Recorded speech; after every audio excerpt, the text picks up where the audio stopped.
Baiklah, di sini kami akan menjelaskan proyek akhir kami tentang sistem informasi pada rental mobil. Nah, di sini pertama kita masuk ke XAMPP-nya, lalu kita login ke localhost-nya. Nah, di sini kami membuat database-nya yang bernama DB rental mobil.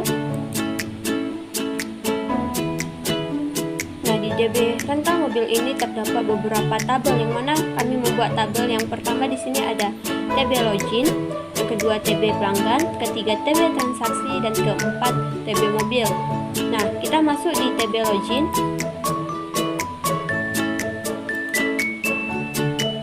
Nah, struktur di TB login ini ada username yang menjadi primary key dan password. Lalu kita masuk di TB pelanggan.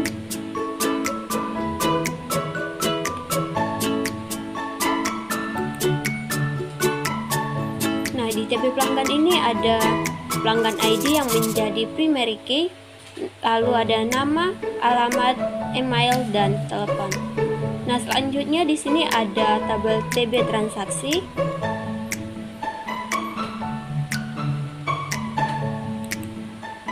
Nah, struktur pada TB transaksi ini ada yang pertama transaksi ID, yang mana di sini menjadi primary key, pelanggan ID, mobil ID yang menjadi foreign key. Selanjutnya ada tanggal mulai, tanggal selesai, dan total bayar. Nah, yang terakhir di sini kita masuk pada TB mobil.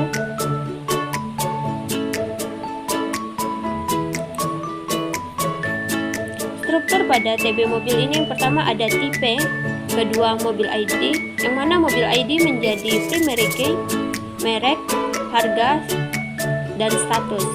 Nah, setelah kita membuat tabel tersebut, nah selanjutnya kita masuk ke NetBeans kita. Nah, di sini kita masuk di login. Nah, pada login ini kami membuat program yang mana ada import Java SQL connection sampai import Java Swing JSON, yang mana berguna untuk menghubungkan XAMPP atau MySQL kita dengan NetBeans kita. Nah, di sini saya akan menunjukkan desain pada login, yang mana di sini ada user dan password. Nah, lalu kita runkan.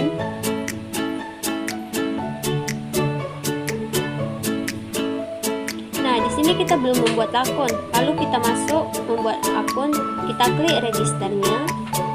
Nah, di sini dia meminta email kita, lalu kita masukkan email.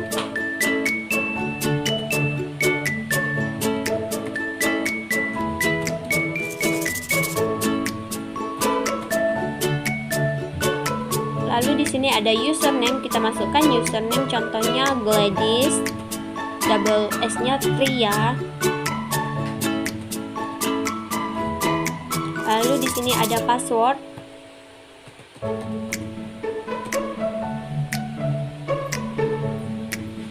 Baru kita klik register. Di sini ditulis pembuatan akun berhasil. Kita klik OK.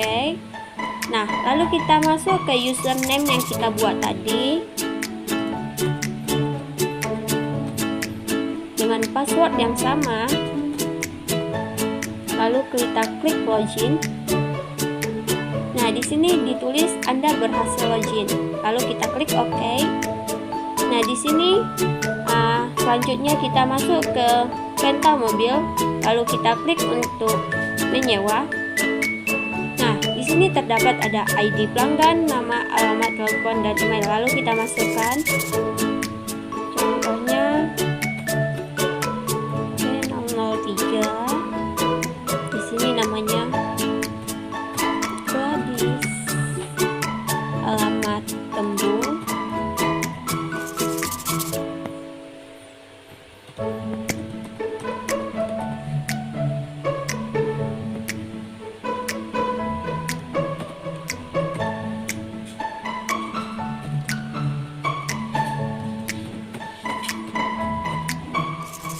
Lalu di sini kita klik simpan. Nah, di sini ditulis berhasil menyimpan data, kita klik OK. Nah, otomatis nama kita ditambahkan. Selanjutnya kita misalnya ingin mengedit nih, kita boleh mengedit salah satu pada data tersebut. Misalnya saya mengedit pada P003. Nah, di sini saya ingin mengedit pada alamat. Di sini alamat awalnya tembung, saya ganti menjadi padang bulan. Lalu kita klik edit dan ada tulisan apakah yakin ingin mengedit data, kita klik yes. Nah, di sini ditulis edit data sukses, lalu kita klik OK. Nah, di sini otomatis alamat kita yang awalnya tembung berubah menjadi padang bulan. Dapat kita lihat yang di bawah ini.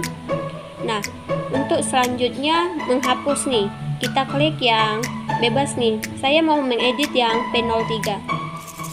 Ini saya akan menghapus datanya, kita klik hapus dan otomatis ada tulisan apakah yakin ingin menghapus data, kita klik yes jika kita ingin menghapus. Nah, delete data sukses, kita klik OK. Dan otomatis yang P003 atau yang namanya Gladys double T itu akan hilang. Nah, untuk selanjutnya kita klik lanjut. Di sini ada data mobil yang mana akan dijelaskan oleh teman saya Vince. Nah, saya akan melanjutkan penjelasan dari teman saya. Setelah dari data pelanggan, kita klik lanjut. Kita akan masuk ke data mobil. Nah, di sini kita bisa memilih tipe mobil yang akan kita sewa. Contohnya kita pilih Mobilo. Nah, otomatis di sini mobil ID, merek, harga sewa, dan statusnya sudah muncul. Karena kami di sini menggunakan kondisi if else. Programnya saya tunjukkan. Programnya ini dimana jika kita memilih salah satu tipe yang ada pada combo tipe, contohnya F3, maka mobil ID, merek, harga, dan statusnya akan muncul. Nah, selanjutnya setelah data kita sudah terisi, kita akan klik sewa. Kita klik OK, maka otomatis data yang sudah kita pilih akan masuk ke dalam tabel. Nah, jika kita ingin mengedit, seandainya kita mengedit yang bagian tipe mobil carry, kita edit tidak tersedia, kita klik edit, kita klik yes, oke. Otomatis data kita sudah muncul, mobil carry yang kita pilih tadi tidak tersedia. Nah, setelah ini kita juga bisa menghapus. Seandainya kita ingin menghapus data mobil dari Mobilio, kita klik, terus kita klik hapus, kita klik yes, kita klik OK, maka otomatis data yang kita pilih itu akan terhapus. Nah, selanjutnya kita klik lanjut, maka kita akan masuk ke dalam from transaksi. Di sini sudah dijelaskan sebelumnya, transaksi ID ini adalah primary key, di mana tidak boleh ada data yang sama. Pelanggan ID ini menggunakan foreign key, di mana data ini harus diambil dari data pelanggan yang sudah diisi sebelumnya. Begitu juga dengan mobil ID. Ini juga termasuk foreign key. Oke, kita langsung saja melakukan transaksi. Kita pilih kita masukkan ID transaksinya 003. Kita isi pelanggan ID dengan 003 juga. Nah, mobil ID ini kita akan pilihnya D5643 yang dimana sebelumnya sudah kita pilih, yaitu tipe mobilnya carry dengan mobil ID D5643.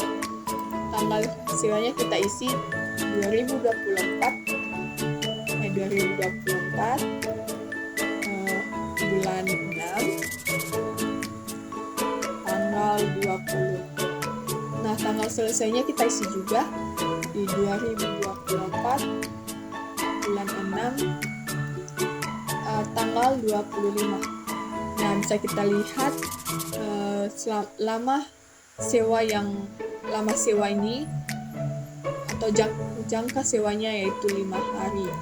Kita klik di sini, kita tulis 5. Nah, untuk menghasilkan harga sewa ini kita klik sekali lagi, maka muncul harga sewanya 350. Nah, untuk memunculkan total bayar ini kita akan klik hitung. Nah, total bayarnya sudah muncul sebesar 1.750.000. Mengapa total bayar ini muncul? Karena di sini kami sudah menggunakan perhitungan. Nah, di sini kami sudah menggunakan perhitungannya. Saya akan menunjukkan perhitungannya. Ini programnya yang dimana harga sewa dikali dengan lama sewa, maka hasilnya akan muncul di total bayar. Di sini juga kami menggunakan kondisi yang dimana jika kita mengklik mobil ID, maka harganya akan muncul di harga sewa. Nah, setelah kita mengisi datanya, kita akan klik bayar, klik OK, maka otomatis data yang sudah kita isi tadi akan masuk ke dalam tabel berikut. Jika kita ingin menghapus salah satu datanya, maka kita klik salah satu datanya, terus kita klik hapus, klik yes, klik OK, maka otomatis data yang ada pada form transaksi tersebut akan terhapus. Demikian presentasi kami. Apabila ada kesalahan, kami memohon maaf.